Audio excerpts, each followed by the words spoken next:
నమస్కారం అండి అందరికీ. Welcome to my YouTube channel Shri Manju spiritual.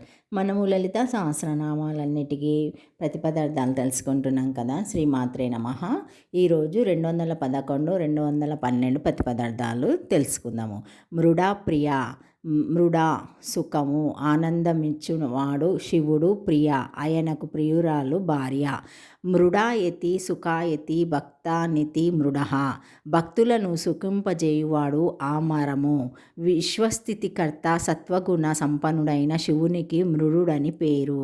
శివమాన్మన స్తోత్రంలో జనసుఖకృతే సత్యోదృక్తో మృడాయ నమో నమః. జనులకు సుఖము కలిగించువానికి సత్వస్వరూపునకు మృడునకు నమస్కారము అని ఉన్నది. మృడుని భార్య మృడాని, ఆమెయే అయిన ప్రియురాలు. మృడా ప్రియ త్రిగుణాలకు అతీతమైన సుఖాన్ని ప్రసాదించేది శ్రీదేవి. మృత్యువునకు పైన ఏరిక ఉన్నవాడు కాబట్టి శివుణ్ణి మృడు అంటారు. నిజానికి మార్తాండాండు అన్న మృడు అన్న అర్థం ఒక్కటే. సృష్టిలోని ద్రవ్యత్వము అకారత్వము అనంతంలోకి లీనమయ్యేటప్పుడు తాను మాత్రం అతీతుడుగా సాక్షిభూతుడై ఉండేవాడిని మృడు అంటారు. మృతమైన అండములు అంటే లీనమైపోయే భౌతికత్వానికి సాక్షిభూతుడుగా ఉండేవాడు మార్తాండాండు.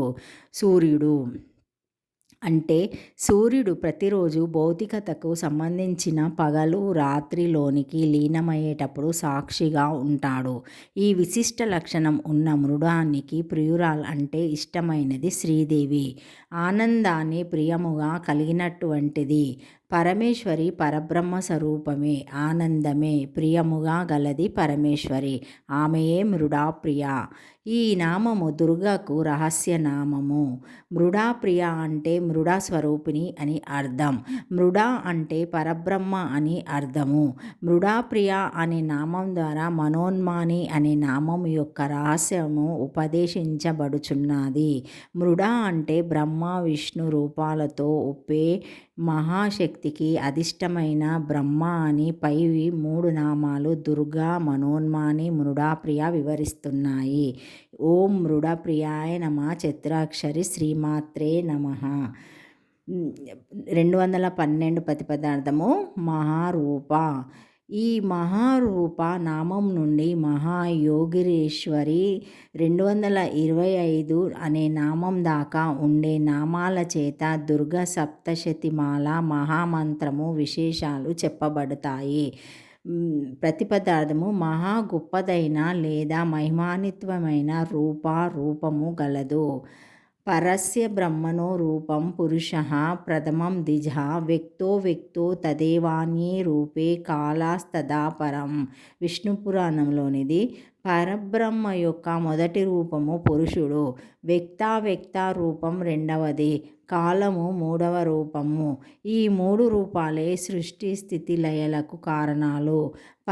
పరమేశ్వరి విరాట స్వరూపిణి. ఆమె పరబ్రహ్మ స్వరూపము. ఈ ప్రపంచమంతా నామరూపాత్మకమైనది. రూపం అంటూ ఉంటే ఒక నామం ఉండి తీరుతుంది. అంతేకాని నామం లేని రూపం మాత్రం ఉండదు.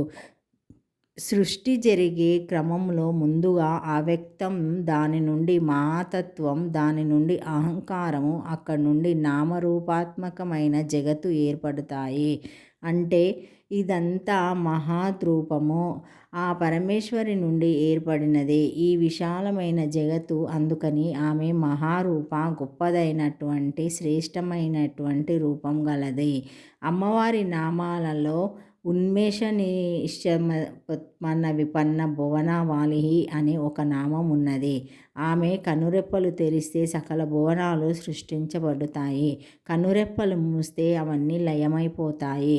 మిగిలిన వారందరికీ ఒక సమయంలో ఏదో ఒక రూపమే చెల్లుతుంది. కానీ అమ్మవారి విషయంలో ఈ విధమైన సృష్టి ప్రళయాలు 2 ఆమె యందే చెల్లుతాయి. విశిష్ట రూపం గల అమ్మవారిని మహారూప అన్నారు.